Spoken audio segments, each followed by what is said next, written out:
them.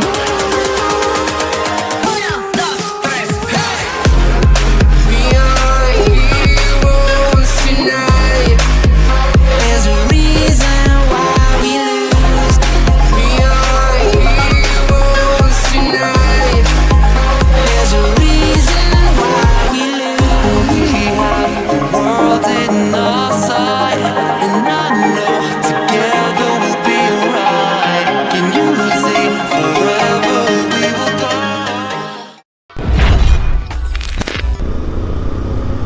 What is up, good people? This is Rabbi and welcome to my YouTube channel and Facebook page also.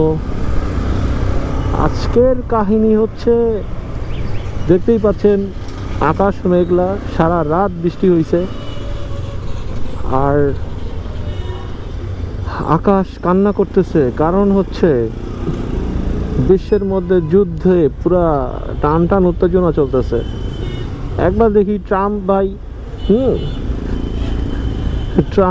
Donald Trump যে কি করে রে ভাই, এই 48 ঘন্টার আলটিমেটাম দেয়, এই আবার সে বলে যে এটা করবে না, তাদের আবার ইয়ে করে কি বলে, তারা আবার দফাগুলো মাইনা নিচ্ছে, কিন্তু এখন আবার বলে যে দফা কোনো দফা না মাইনা বললো যে যুদ্ধবিরতি দিল, যুদ্ধবিরতির পরে আবার করতেছে কি,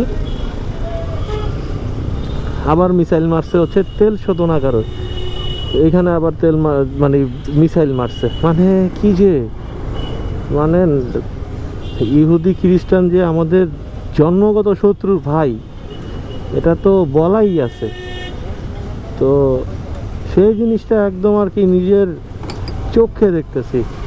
সকালে বলে এক কথা, বিকালে বলে আরেক কথা, কথার কোনো ঠিক ঠিকানা নেই। তো কাদের সাথে যুদ্ধবিরতিতে যাবে? যুদ্ধবিরতিতে গেলে তো আরেক ঝামেলা রে ভাই। মানে মনে হচ্ছে, কেন মনে হচ্ছে, কারণ ওরা তো মুনাফিকি কাজ কারবার করতেছে। এই বলে এক কথা, ওই বলে আরেক, একটু পরে বলে আরেক কথা। শুনলাম যে কালকে সকালবেলা, মানে কালকে রাতেবেলা আর কি, গতকালকে রাতেবেলা 3টার দিকে ডোনাল্ড ট্রাম্প নাকি পোস্ট করছে। আজকে একটু রাজনৈতিক আলাপ, মানে বিশ্ব রাজনীতির আলাপ করি। তো কাহিনী কাছে হলো, 3টার দিকে পোস্ট করছে যে তারা মানে হামলা করবে না, এমন কিছু একটা লিখছে। তারপরে রাশিয়া দেখলাম, রাশিয়ার পররাষ্ট্র মন্ত্রণালয় না এমন কিছু একটা নিউজ দেখলাম, সেটা হচ্ছে সেখান থেকে বললো তাহলে কি ট্রাম্প কি পরাজয় বরণ করেছে? এই যে মানুষগুলো যে যেইভাবে নিউজগুলো করে, তো একটা মানুষ,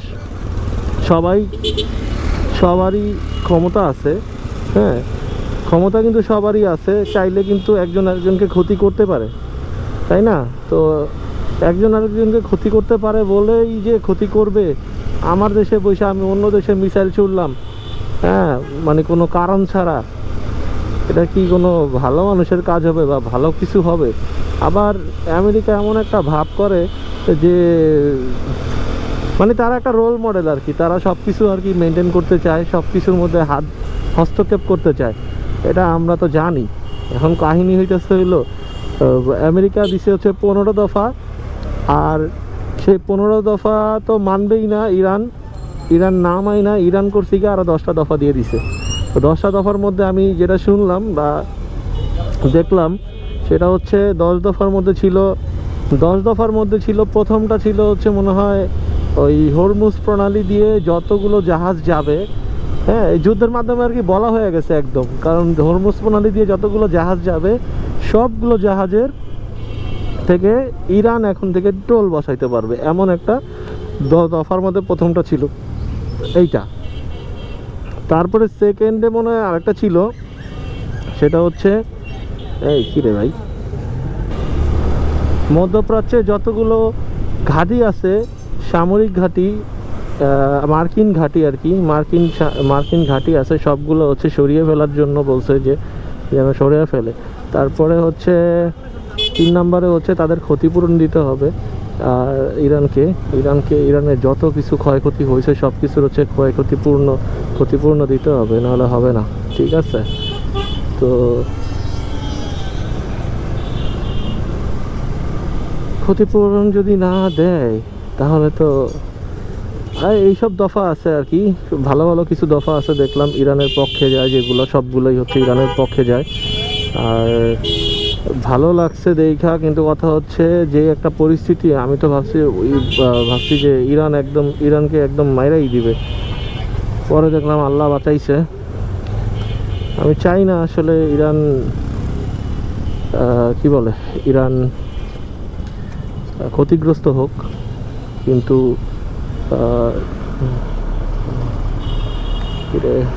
বাস বাস বাস।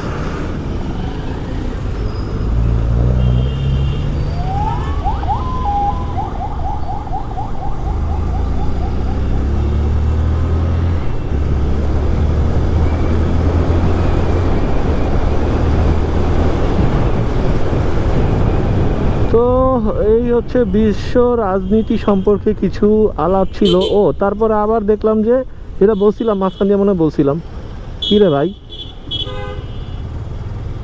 ওরা যেই দিক দিয়ে মন চায় ওই দিক দিয়ে, মানে না লাগে রোড ট্যাক্স, না লাগে কোনো কিছু, সব কিছুই লাগে না ওদের, ওদের কিছুর প্রয়োজনও নাই। আর সব কিছু আমরা দিয়ে আমরাই মামলা খামো। এই যে দেখ, মানে কেন ভাই তুই ঘুরায়,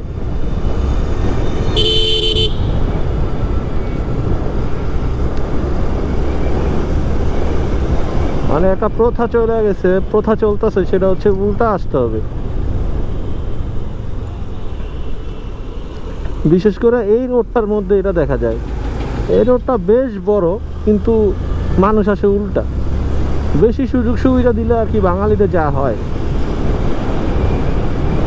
সব কাজকর্মে উল্টা উল্টা কাজকর্ম করে মানুষ। ওই যে দেখছেন গাড়ি সহ উল্টা আসতেছে, এগুলোর কে বলবে রে ভাই, এগুলোর বলার কোনো মানুষ নাই।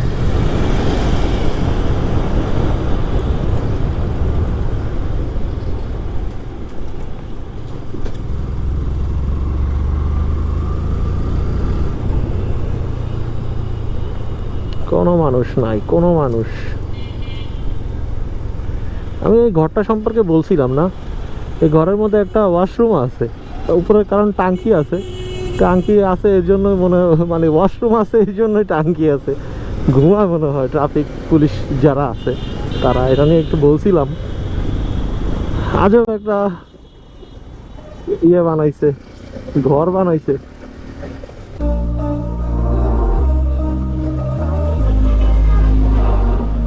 We were sparks on quiet streets, two hearts finding where to meet.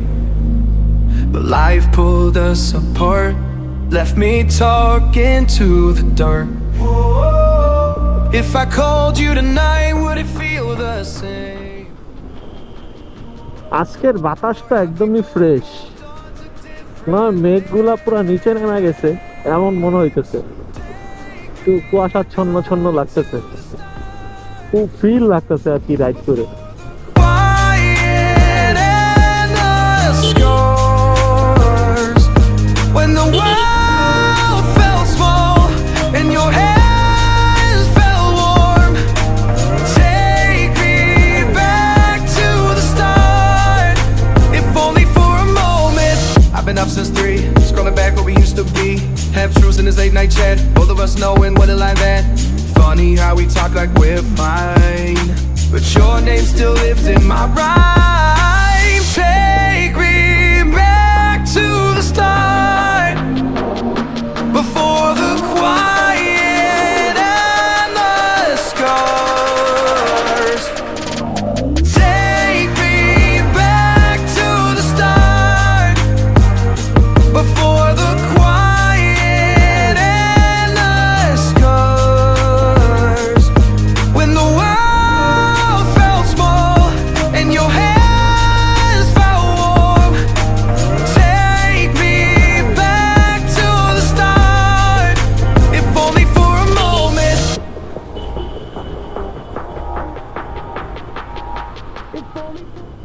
সেই চিল লাগতেছে আজকে। আমার বাইকের চেনে কিছুটা লুপ করতে হবে, লুপ না করলে আসলে এই কর্নারিংটা জিক্সার হইলে ভালো মজা হয়। মানে জিক্সারের চাকাটা অনেক ওয়াইড, তো ওয়াইড চাকার মধ্যে কর্নারিং করে মজা লাগে, এটার মধ্যে কনফিডেন্স পাওয়া যায় না অত একটা। If if only for a moment. Take me back to the start, before the quiet and the scars, when the world felt small in your hands. এখন বর্তমানে কিছু কিছু সময় আছে, সেই সময়গুলোতে রাস্তাঘাট একদমই ফ্রি থাকে আমার যতটুকু মনে হয়। যেমনটা আজকে পাইলাম, রাস্তাঘাট তো একদমই কোনো রাশ নাই, এইভাবে ভালো লাগে আর কি। এখনো বাইকের সিরিয়াল রে ভাই, আসলে এটা থাকবে, এটা আসলে যুদ্ধ না থামা পর্যন্ত থাকবে। তো দেখলাম যে রিসেন্ট দেখলাম যে আমাদের একটা জাহাজ হরমুজ প্রণালী হয়ে আর কি আসতেছে, দেখলাম সেখান দিয়ে আসছে।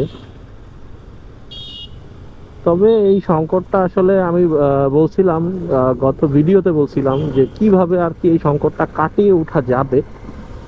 সেটা হচ্ছে, আমি আবার বলি, সেটা হচ্ছে কাটিয়ে ওঠা যাবে হচ্ছে যদি বাইকের মিটারে তো আমাদের অ্যাকোরেট একটা জিনিস থাকে। তো ওই যেটা 15,000 বা 16,000 হোক আর 10,000 হোক আর বা 500 হোক, যে কোনো বাইকের একটা বিষয় থাকে যে কত কিলোমিটার চলছে। তো সেই কিলোমিটার দেখে ফুয়েল দিলে আর ওই বাইকটা কত কিলোমিটার যাবে, যতটুকু ফুয়েল দিছে সেটাতে, তারপরে সে ফুয়েল নিতে পারবে। আর তার বাইকের মিটার দেখে, অ্যাকচুয়াল মিটারটা দেখে তারপরে ফুয়েল, নেক্সট ফুয়েল দিলে এই প্রবলেমটা থেকে কিছুটা হইলেও ভালো একটা কিছু আসবে, মানে ফলাফলটা ভালো হবে। আর এখন যেটা দেখা গেছে যে যার মতো ফুয়েল নিচ্ছে, স্টোর করতেছে। দেখা গেছে যে এমনও মানুষ আছে যার হচ্ছে 2-3টা বাইক আছে, সে ইউজুয়ালি কিন্তু সবগুলা বাইক ফুল করে না। দেখা গেছে যে সে প্রত্যেকটা বাইক ফুল করছে, আর সে লজিক্যালি ঠিক আছে যে প্রত্যেকটা বাইকের ফুয়েল একদম ফুল করে রাখছে, যখন যেটার থেকে মন চায় সেটা নিয়ে চালাবে।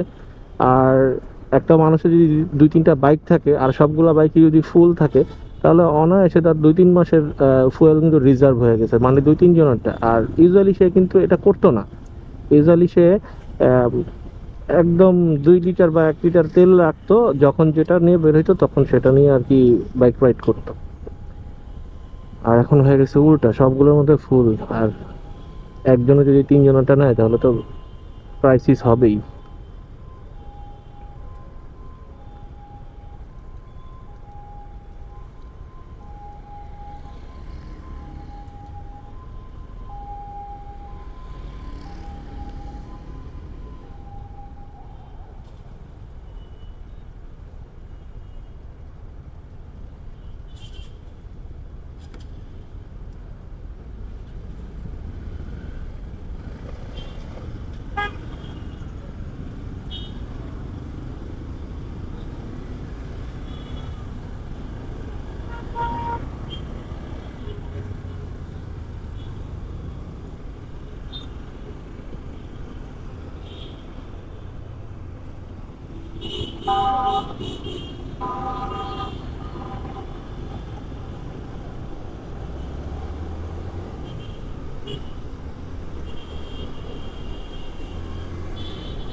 তো আপনাদের দিনটা কেমন কাটতেছে এবং সকালটা আপনাদের কেমনভাবে শুরু হলো আপনারা কমেন্টে জানায়েন।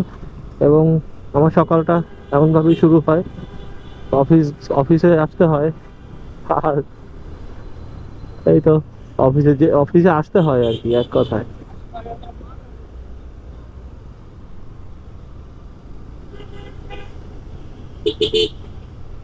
আপনাদের সাথে কথা বলতে বলতে আসি।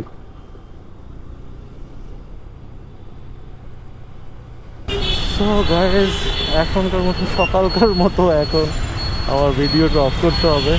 সবাই ভালো থাকেন, যতক্ষণ না পর্যন্ত ফিরে আসতেছি ততক্ষণ পর্যন্ত। আর আমার চ্যানেল অথবা আমার পেজে যদি নতুন হয়ে থাকেন, প্লিজ ফলো এবং সাবস্ক্রাইব করতে পারেন। তো দেখা হবে নতুন কোনো ভিডিওতে। সে পর্যন্ত ভালো থাকেন, সুস্থ থাকেন। আল্লাহ হাফিজ।